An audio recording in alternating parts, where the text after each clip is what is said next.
Hello, everybody, and welcome to the Crypto Hipster Podcast. This is your host, Jamil Hassan, the Crypto Hipster, where I bring you entrepreneurs, founders, thought leaders, executives, you name it, in the world of crypto and blockchain around the world. And today I have a fellow podcaster, as a live streamer.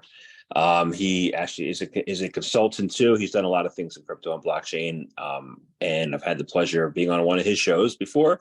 And it's going to be an amazing podcast, I guarantee you. His name is Adam English. He is the founder of Crypto with English. Adam, welcome. Hi, Jamil. Thank you very much. It's excellent to see you again. It's great to see you too. Thank you for joining me today. I really appreciate you coming on. Yeah, absolutely. Anytime.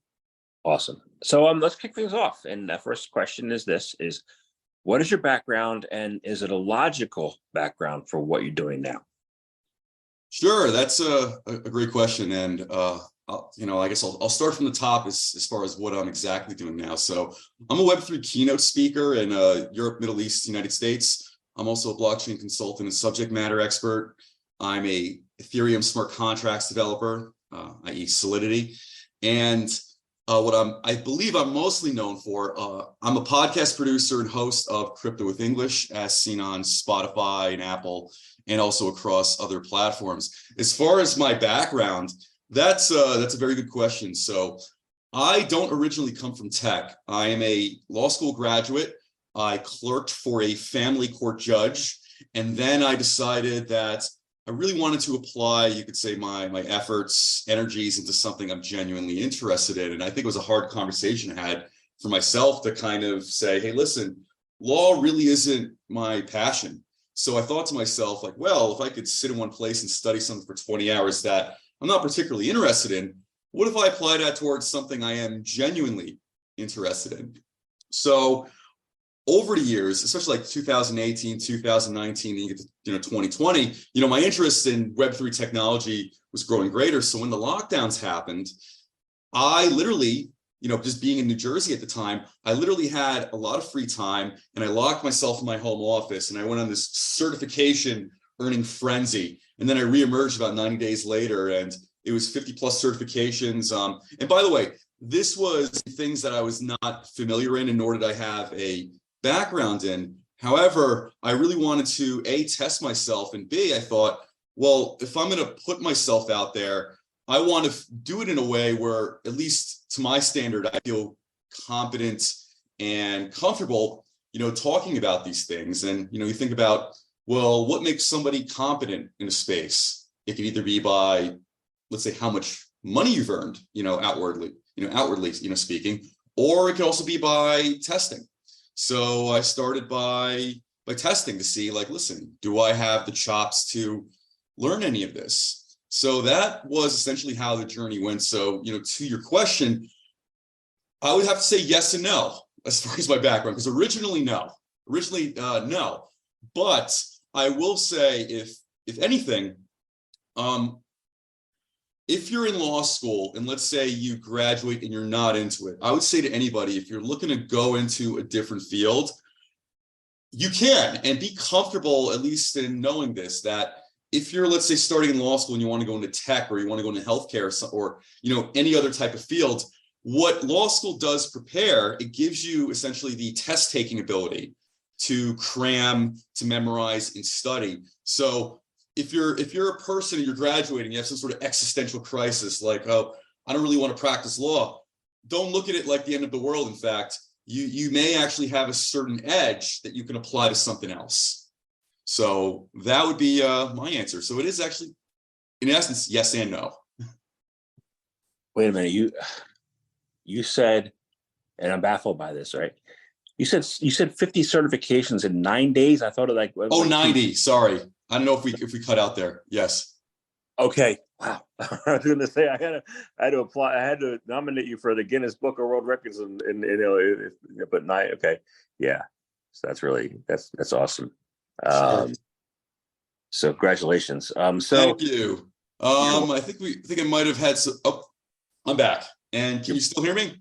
Oh yeah, we're great. Okay, right. It's raining here in New Jersey, but you just recently moved down to Florida, right? So yes, that is correct. What's the climate like for crypto? The climate light in crypto, you said? Yeah, if you're down in Florida. I would say it. I think people are very open to it. I think also because it is, generally speaking, a very, business and tax-friendly environment that for many people who are otherwise in tech, it seems like a very good, ecosystem in place to at least either to set up shop or to perhaps one day, create products and make money in.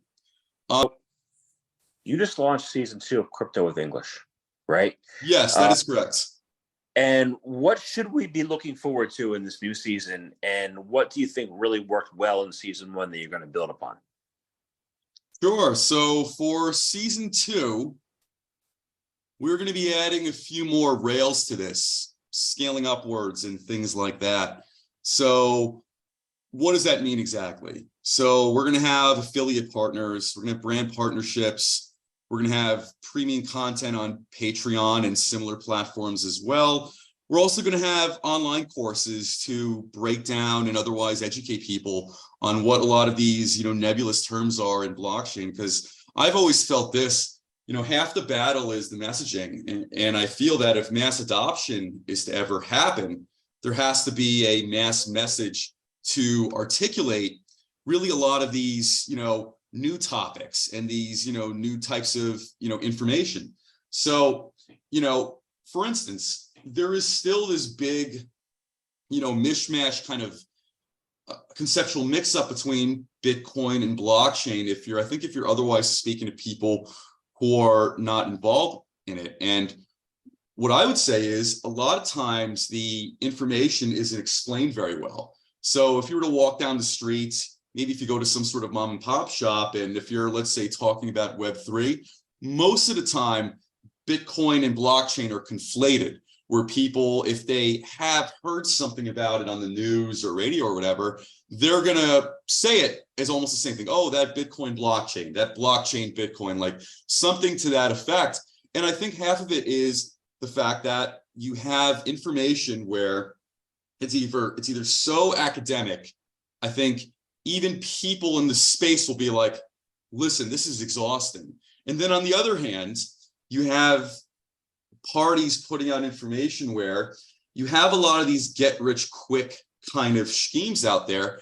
And then a lot of bystanders, you could say the average person in the street, they're otherwise very averse and want to stay away from it.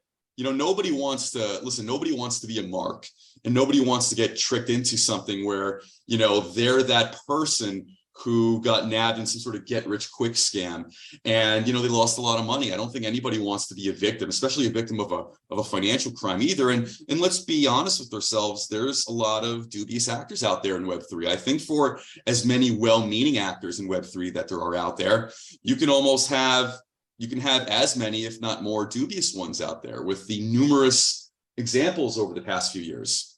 So I get it as far as that. So then I'm going to ask you this then. Speaking about dubious actors, what are your thoughts on the SEC?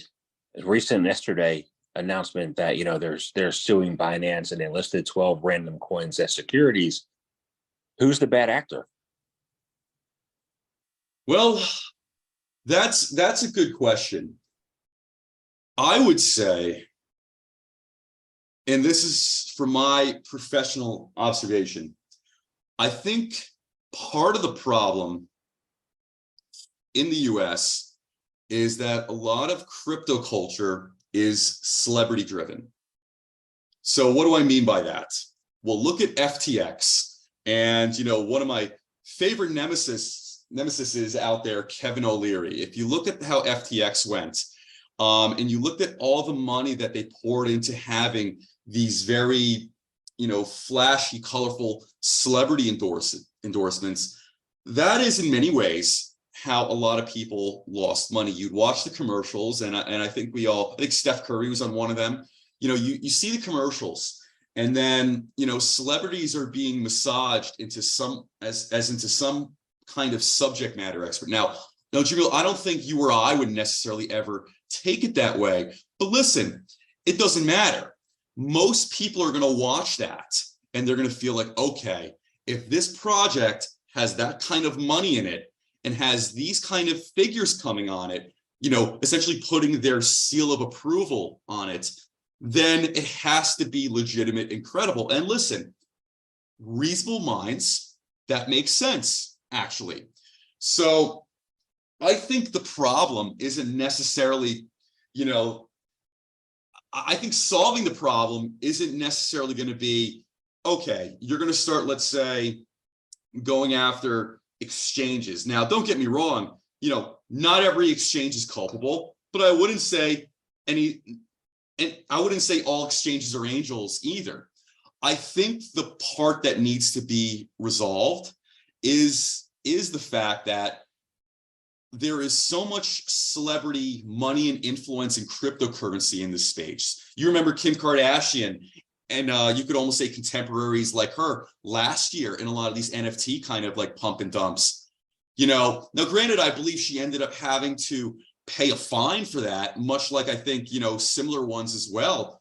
But my feeling is that if you really want to, surgically address this and attack this, you could actually start there. Actually, in fact, if you want to find more culpability as far as, what's causing harm in a lot of, you could say, the US space anyway, I would say you could look at you could look at Hollywood in many ways. If you look at the many figures that have put their put their seal, their stamp of approval on this, Matt Damon, I believe, was one of them a year ago or in a year and a half ago.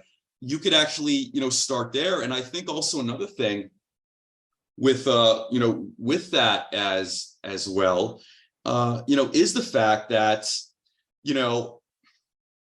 there needs to be, you could say, either a greater interest, a greater explanation of the underlying technology. So, and I think this goes back to this goes back to the messaging as well. There's too many, you could say, typical celebrity voices and names on this. And listen, I understand it's a business. It is about making money. However, I would say this: if you're a detective, you want to solve this crime, listen, start at some of the A-list actors that are running their mouths on this. If you really want to get more, I think, tangible solutions to this, in the near future, like I said, there is a very, very deep cultural, you could say, issue where part of crypto and Web3 is just way too celebrity driven here. And listen, as to Binance, now Binance, I think outside of the United States, Binance is the largest exchange in the entire world, to the best of my knowledge. So when it comes to that, how do you, let's say if you're the SEC, you're going after Binance.us, as let's say you and I are speaking here, how do you unpack that?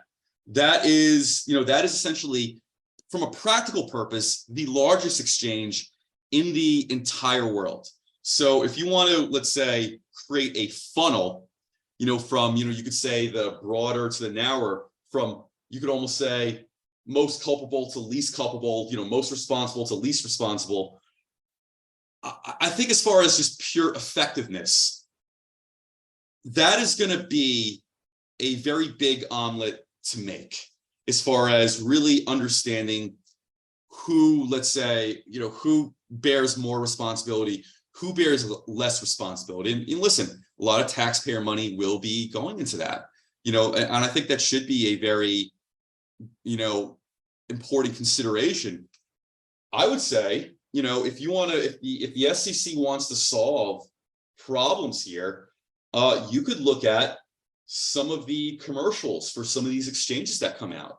If you want to start somewhere, and if you want to start at low-hanging fruits, as far as building a case, and as far as really ascertaining who are malicious parties, hell, one could have looked on TV last year with the FTX commercials coming out, and listen, I saw some of them and I'm like, these people should not be speaking about this, however, it doesn't matter what my opinion is. It's what matters is it's going to be the average bystander on the street who sees this, and they're looking at this and they're thinking, okay, do I want to have a nest egg for my retirement? Do I want to put aside money for my kids? That is what matters. That person's opinion matters more than mine. And I would say for practical senses, yours as well. Because listen, if you and I are, let's say, considered, more than just lay people in this space, you could say, leaning more on the side of expertise. Well, that number is going to be a lot smaller. And I think you and I can look at that and, let's say, brush that off. I'm like, yeah, like, listen, I'm never, ever going to put a nickel into this. But, if you are a bystander and you're looking at this, this is very, very damaging. So my opinion would be, listen, SEC, like, listen, you don't have to look, you don't have to take your binoculars out and look at the top of the tree and look at all the different birds' nests and critters and insects and spiders and stuff out there. Look at the low-hanging, let's say, rotting fruit here. Turn on the TV and look at FTX and look at their contemporaries and look at the kind of commercials and marketing. That is, in many ways, probably one of the more efficient ways to start addressing and even resolving a lot of problems. Like, I saw Kevin O'Leary in front of Congress a few months ago, and he was, speaking to the FTX scandal. And, I think you had, various senators asking him questions. That's like the arsonists trying to be the detective and figuring out the house fire. I watched that, and that was beyond ridiculous for me. So, if you want to talk about the best way to solve this problem, he shouldn't have been in Congress in the first place as some sort of ally, or as some sort of almost like, he was sitting there as someone purporting to be a good guy and steering the industry. I think the SEC could have found a malicious actor right in front of its nose, and it probably doesn't have to look as hard either. And that's one example. I agree. Thank you. And the mistaking of people who are not experts into experts, sure, is a problem. But one of the problems also to find a really good journalist, who is willing to investigate and find and discover the truth. And you interviewed a journalist named Edward Snowden, right? And not many people get to do that. So, right. What are some of the things that you learned from that conversation that aspiring journalists, influencers, thought leaders in Web3 must know about him and about journalism and about your experience with that? Well, first and foremost, thank you for calling me a journalist. I was fortunate enough to interview a lot of interesting people, and by the way, yourself included. Early last year when you were putting out your numerous scholarship and books, and I think in many ways you have done this as have I. If I was to give advice to an aspiring Web3 crypto journalist, somebody who wants to report on trends in blockchain, cryptocurrency, anything Web3, is that you have to put yourself out there. And that's not something that's very easy or intuitive for a lot of people. So what do I mean about that? You have to either write things and put it out in public, or you have to speak to things and put yourself out there in public. For a lot of people, that's scary because, like, oh, if I put my name out there, if I, if I publish something about myself, people could judge me, or people can critique, comment, or say whatever. But that is your currency to, finding and doing something meaningful in this space. So, Jamil, like, for instance, when I had you on my show last year, you were probably on what, your 7th or 8th book? I'm thinking it had to have been up there. 3rd or 4th. Oh, was it? Okay. Well, at least for me, it felt like a lot more. But listen, what I knew about you at the time is that you were on Amazon and on LinkedIn and on other platforms. You were putting out your scholarship. You were writing your thoughts. You were putting it into a book, and you were putting it out there. When you put your scholarship out there, other than the fact that, listen, you have the opportunity to share your information with people, but you're also putting yourself out there to be critiqued and judged by experts and non-experts. For a lot of people, that can be very, very scary to say the least. So, because that means is this is your opinion and you're standing by it. I would say, for podcasting, it's a similar thing. When you're putting out episodes, when you're interviewing people, such as yourself or anybody else, you have to be aware, you have to be prepared, you have to essentially be well studied, with your material as you go out there.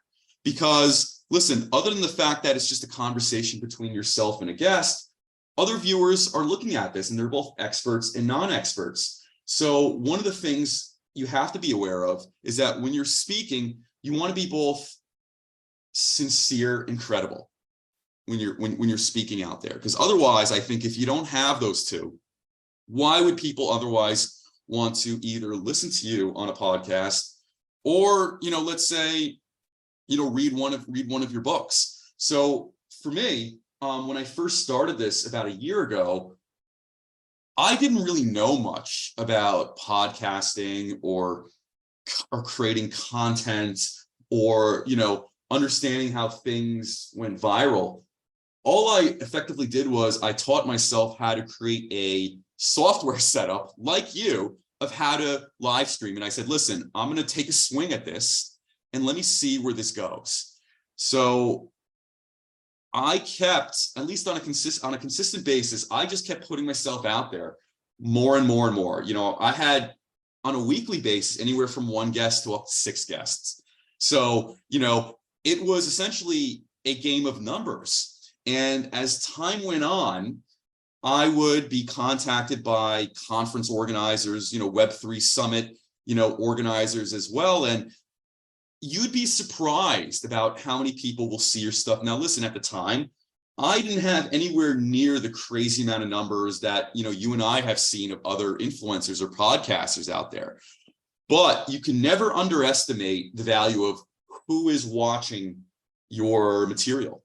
And as time went on, a lot of high visible people who I never would have thought would have seen my stuff, because at least in my mind at the time, I'm a little fish in the ocean here. That's how I looked at it.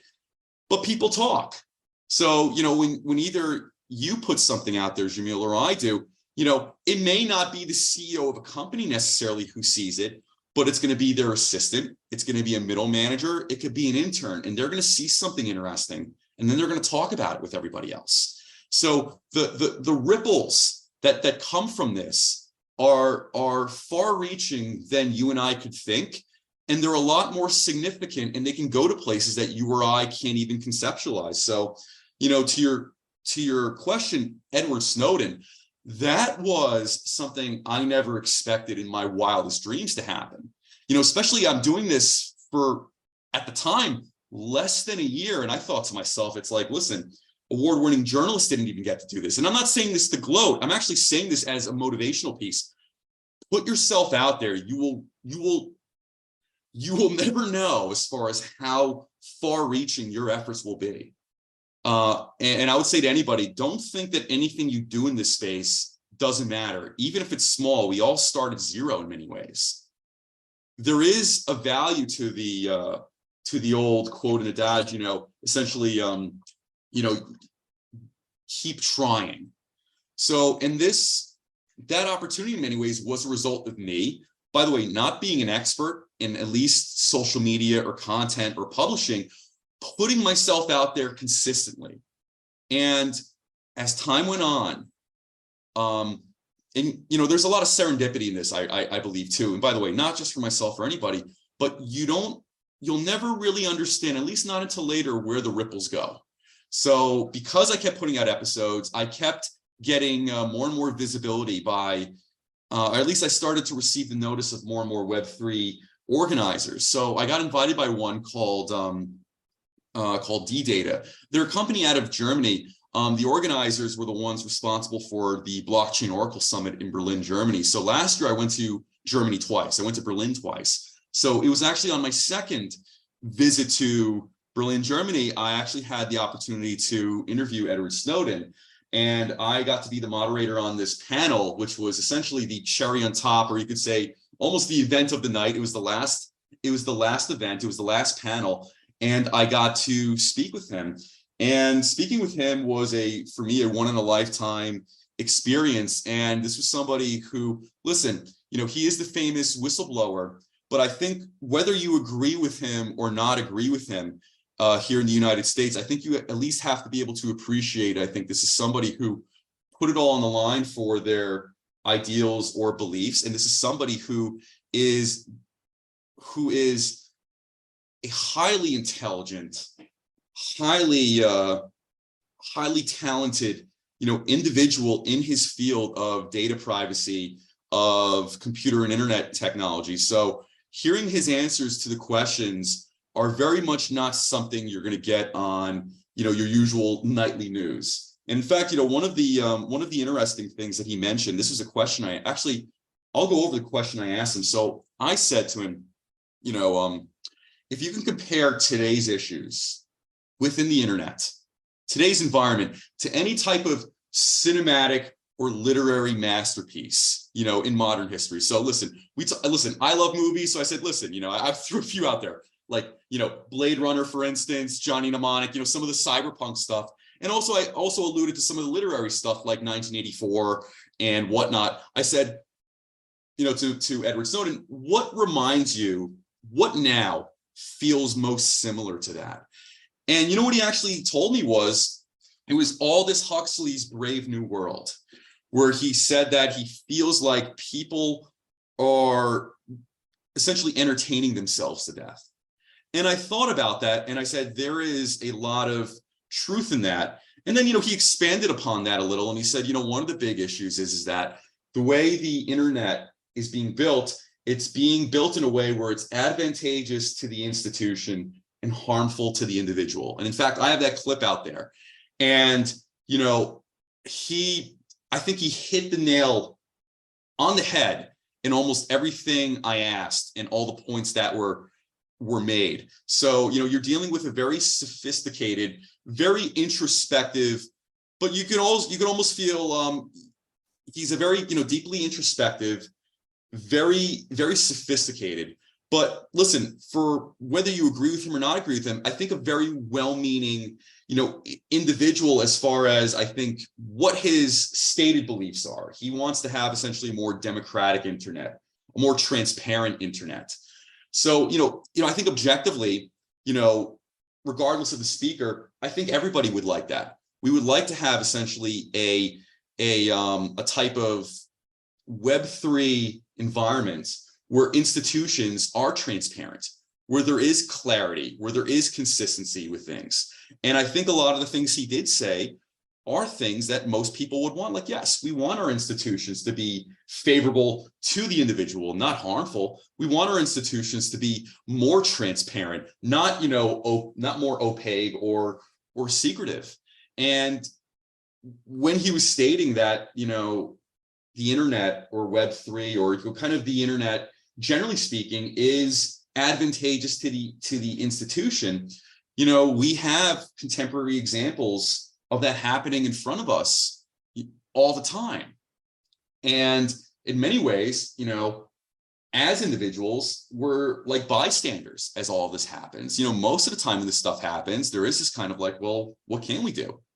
And then, listen, you find out like, oh yeah, for over 10 years or so, people's data is commoditized. And listen, this is how, Facebook and other big ones make money off it. It's like, listen, I never had a say in my personal information being a commodity and essentially being sold and resold and then sold again to third and fourth parties. So, a lot of these things are very, very important issues. And I think it was an absolute, once in a lifetime opportunity to speak to somebody of that caliber about these issues.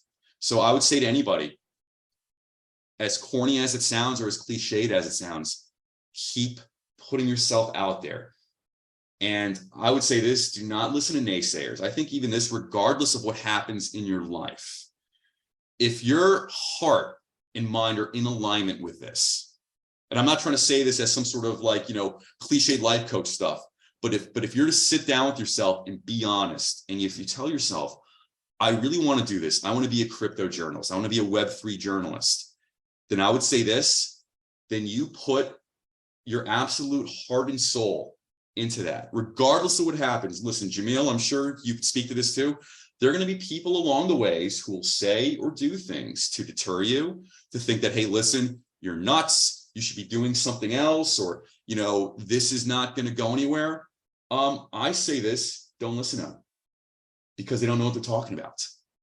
And to have the opportunity to be alive in 2023, to be somebody who is capable of speaking on this, I would say this, look at that as an opportunity. Look at it as even a blessing or miracle. If you look at the things that have happened in the past 3 years, in many ways, people look at this as kind of the end of almost like the end of the Roman Empire in many ways. And by the way, this isn't a compliment to the Roman Empire either. But if you look at things, you look at the social contract and the institutions that used to essentially be trustworthy in society, they are not so anymore, and they're coming apart in real time. So if you can be somebody who's brave enough to put themselves out there, and that people feel that you are somebody who's comfortable and trustworthy enough to listen to, I think keep going at it. And I think I think the money and opportunity will come.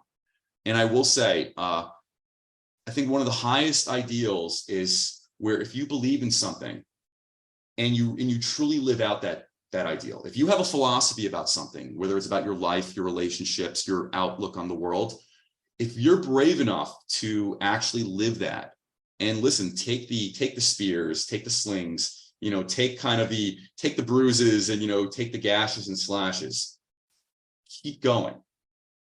And I think in unexpected ways, it will pay off. It will. Awesome. Thank you. Yeah. Like I said, when I talked to you last year, I had 4 books. Now I have 150.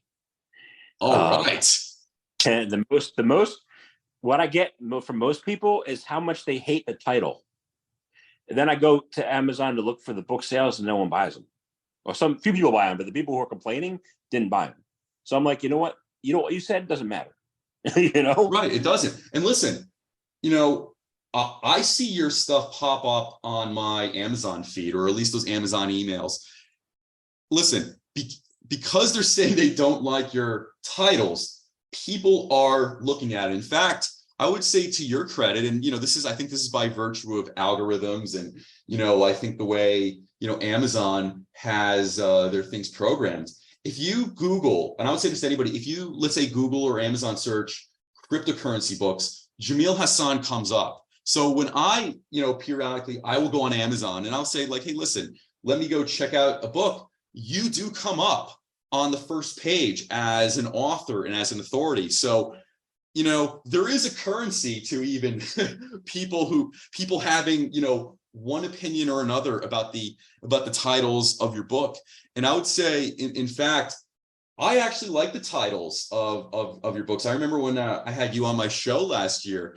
And in fact, some of the covers and some of the titles were a bit foreboding. But listen, some of the best stuff in history are the type that are supposed to make you feel uncomfortable. I would say, in fact, if you're looking at a book, and, I think Jamil and I are more of the generation that enjoyed, books a lot more, so to say. But if you're in like Books A Million, or you're in Barnes and Noble, for any of those that are left, if you find a book in a subject matter, in an area, and you find the cover or the title uncomfortable, I would say to anybody,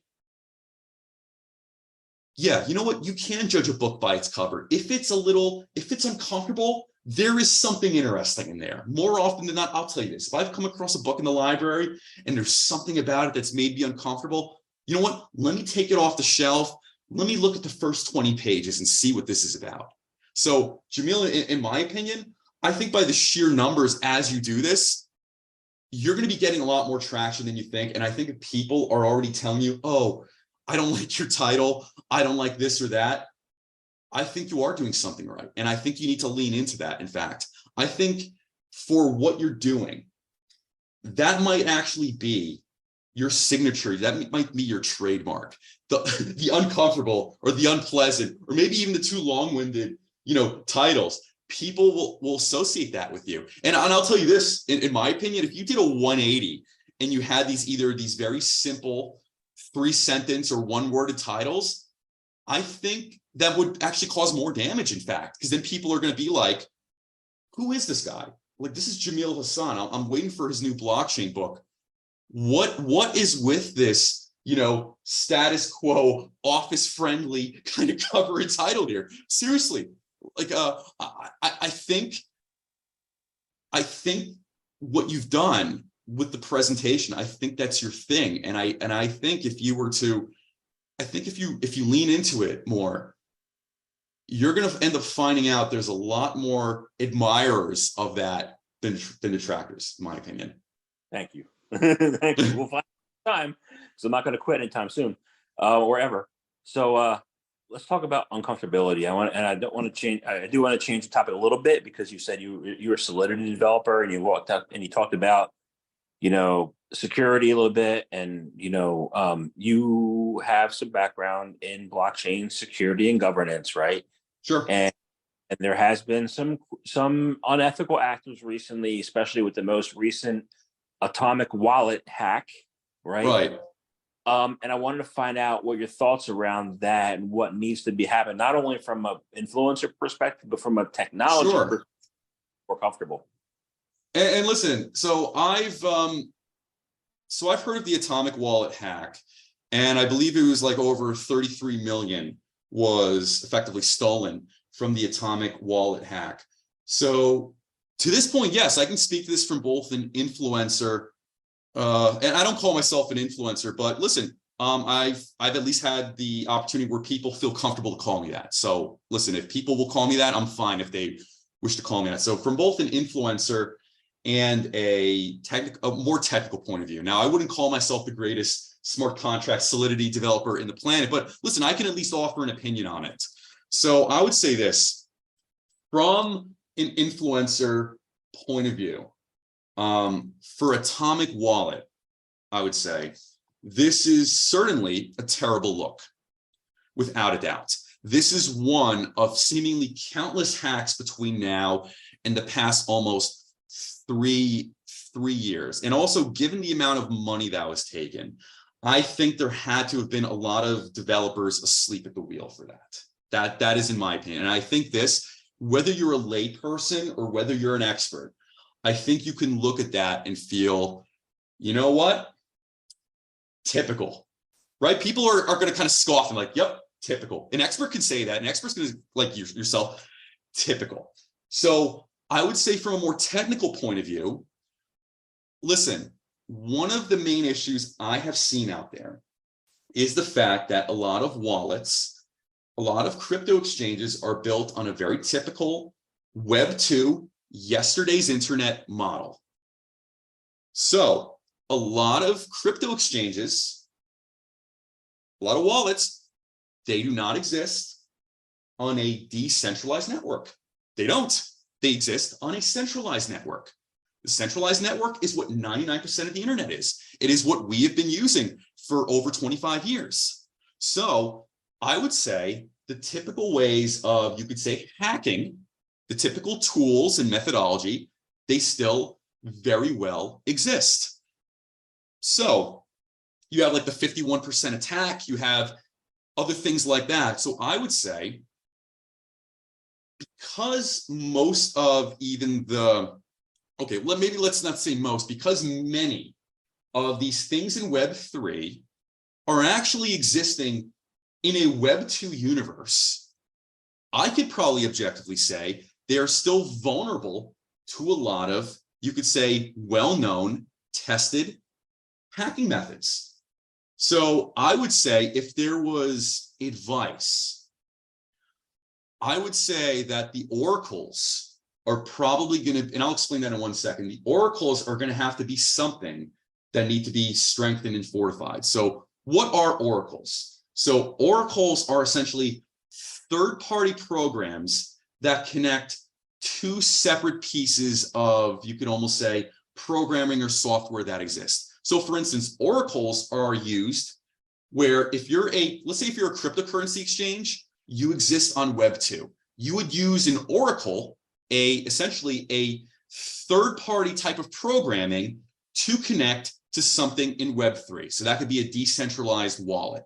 That can be a decentralized metaverse. So for instance, if you and I were to use let's say Google, for instance, let's say Google had its own metaverse finance platform. So we have Google Bank out there, for instance. So Jamil, you and I would go on to Google as we usually would, www.google.com. And then let's say we click on their metaverse finance section on the Google website, right? So you and I want to access our bank account. Well, obviously we're not going to go on each other's bank account, but like, let's say, you and I are just users. So if we wanted to use our metaverse bank account, where you and I are essentially avatars and essentially characters in the metaverse, where we're essentially accessing our banking services, when we log into our banking credentials, that oracle is going to take us from Web 2 to Web 3.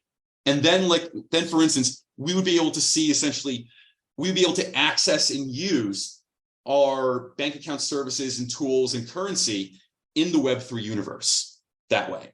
So I would say, from a technical point of view, the oracles would be the starting point to perhaps either increasing security, building something around that, making services more efficient, or at least, by the way, more sensitive to, you could say, third or fourth party actions where you think there may be a hacker in it.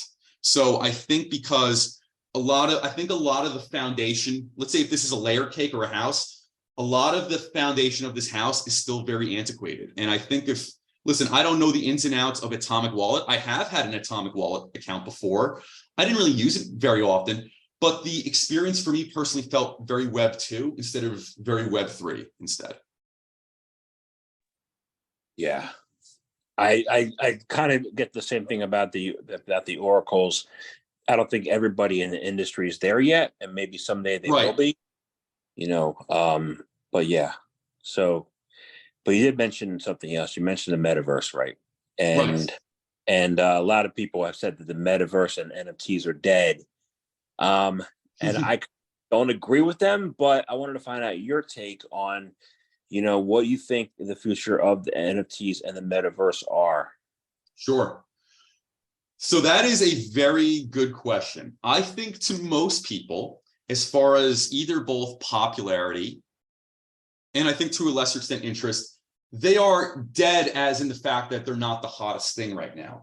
And in my professional opinion, I don't think, listen, if you look at NFTs, what were they used mostly for traditionally? Art. And by the way, they're either used for art or pump and dump art stamps and tokens, or you could say, related tokens. I think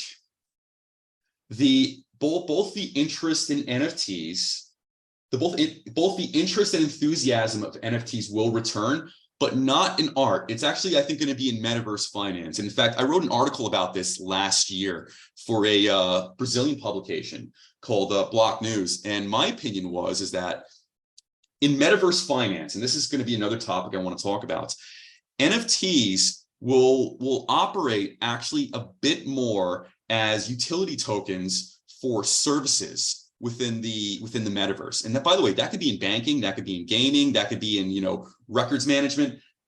That is where I think the resurgence of the utility of NFTs will come back, in fact. So what's happening right now, and I'm going to tie this into NFTs. In my article I wrote last year, the typical Wall Street investment banks, so you think about Morgan Stanley and others, for the past year and a half, they've been buying out intellectual property and space within various metaverse platforms, the Sandbox, for instance. And you know what they are doing? They're buying out metaverse intellectual property for both space and functionality in the spaces. And my gripe was nobody was covering it. So I wrote an article about it last year, and I'm not entirely sure how much coverage it got, but I said, this is the writing on the wall. When you see Morgan Stanley buying out both intellectual property, and by the way, paying tons of money for the virtual spaces, you can almost say the virtual property, so to say, on, places like the Sandbox to create metaverse finance. They're moving their banking services onto the metaverse. This is, in my opinion, what people should be paying attention to, because that is in many ways the writing on the wall. And in fact, NFTs are not just essentially a type of programming used for art. You can actually use this as a catalyst for different functionalities within gaming and finance. So, and it's already been happening.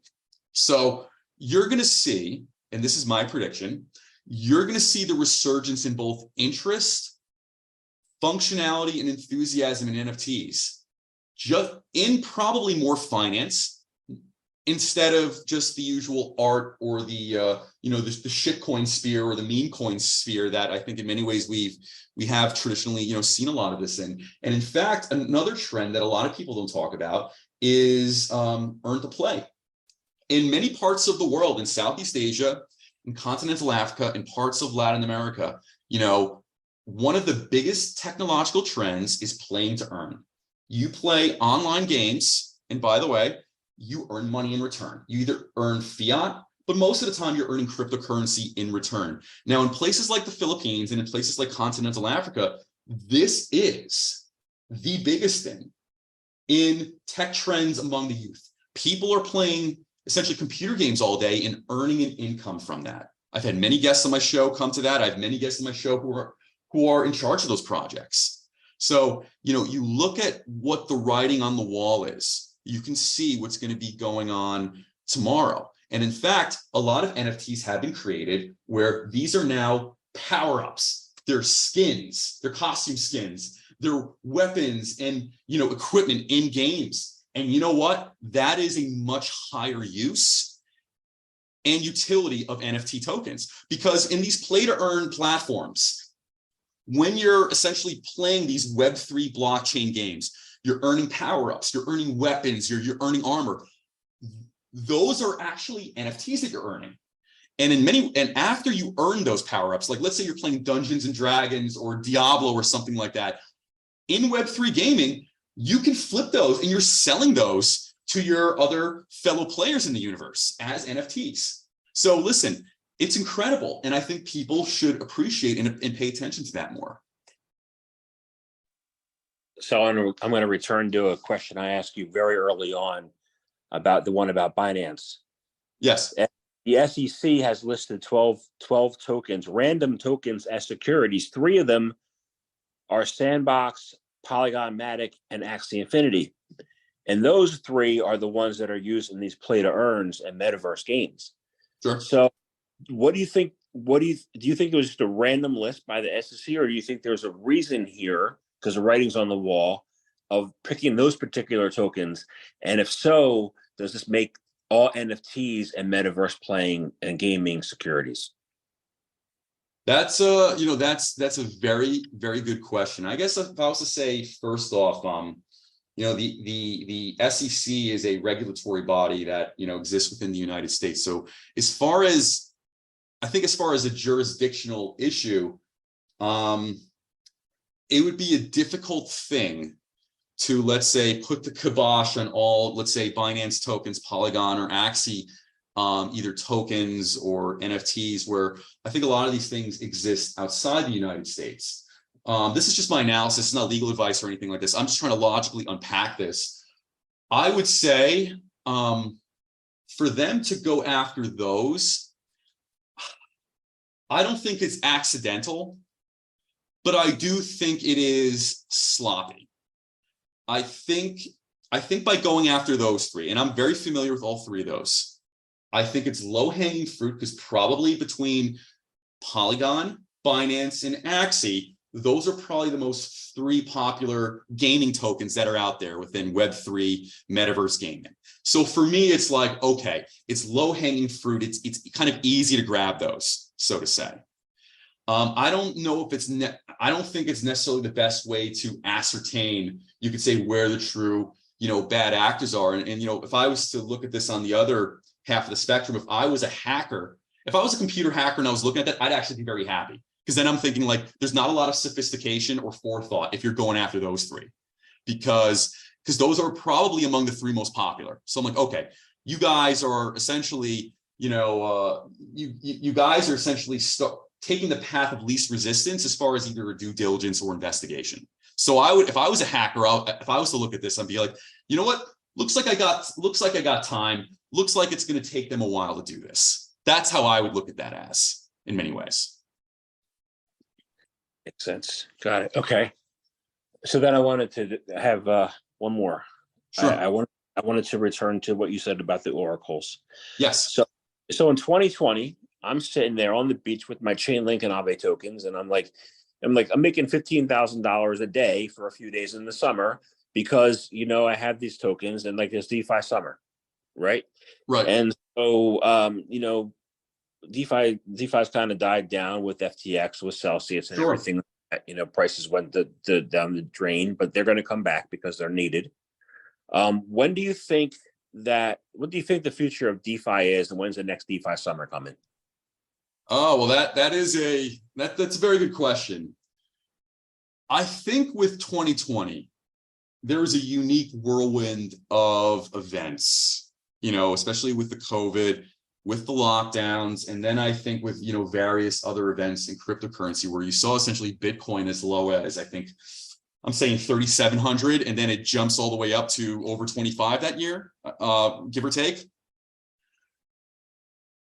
Given where we are in 2023, I think that it's absolutely possible for that to happen again. I guess the question would be, what is going to be the configuration or mixture of events that would bring that out? So is it going to be another lockdown or huge economic crash? And, I think, here in the US, we have the issue with the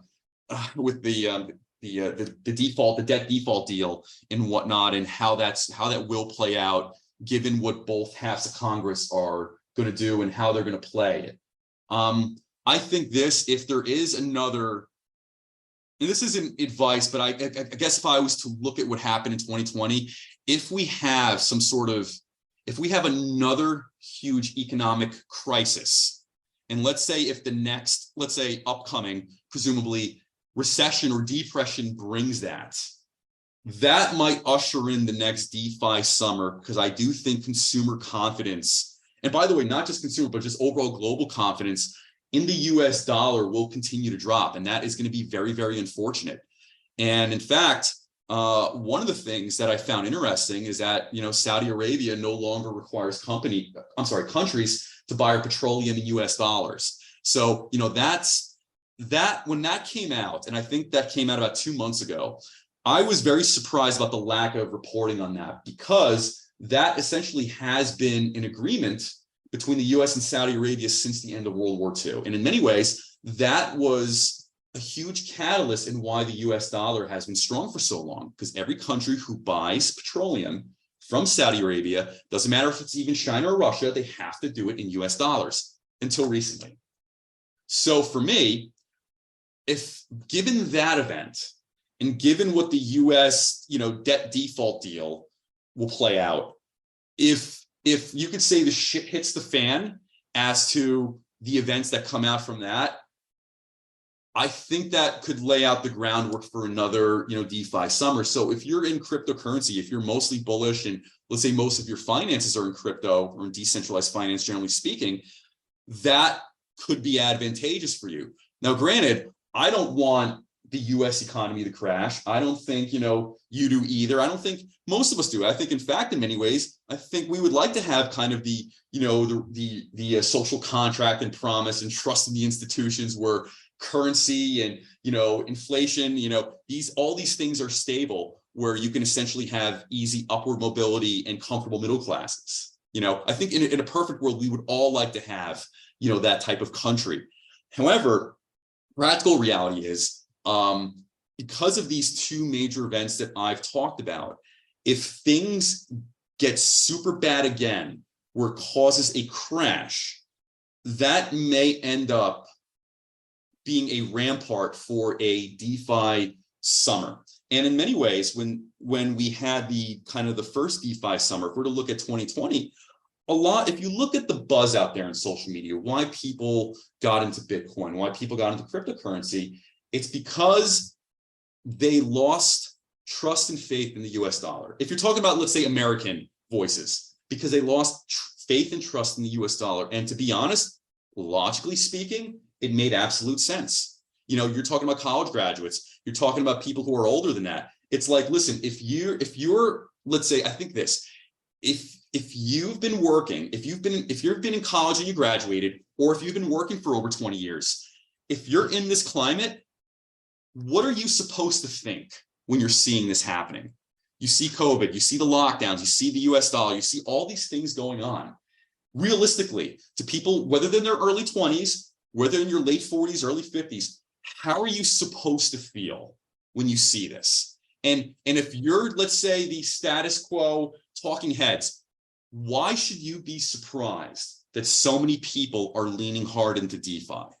You could say that social contract of the strong, stable US dollar, well, that went out the window as far as, what people see and feel. Because listen, the real economy, that's what people are living in and day out.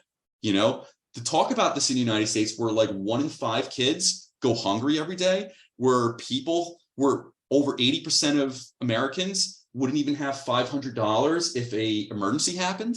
People are having to choose between paying their light bill or paying their food bill. I mean, listen, for the talking heads who are, let's say, very much, very establishment and whatnot, why are you surprised that there is a growing interest, enthusiasm, and passion in decentralized finance? And in fact, I would say this for many of the talking heads, you guys created, or, you parties created the landscape, where people are going to be moving away from this.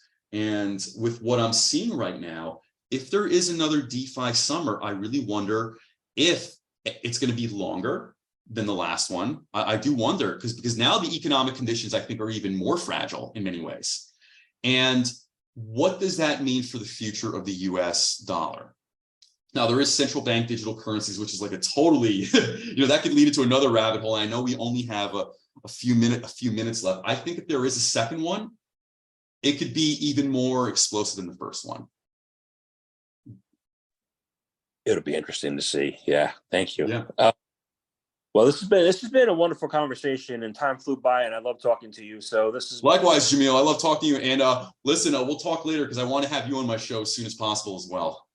Awesome. So I have one last question for you, though, before we leave. How can people find out more information about you, about what you do, about crypto with English? How can they watch your episodes? How can they do any of that? Sure. So for anybody who's looking to check out my show, either past episodes or upcoming, you can find me easily on LinkedIn by my name. You can go on Twitter.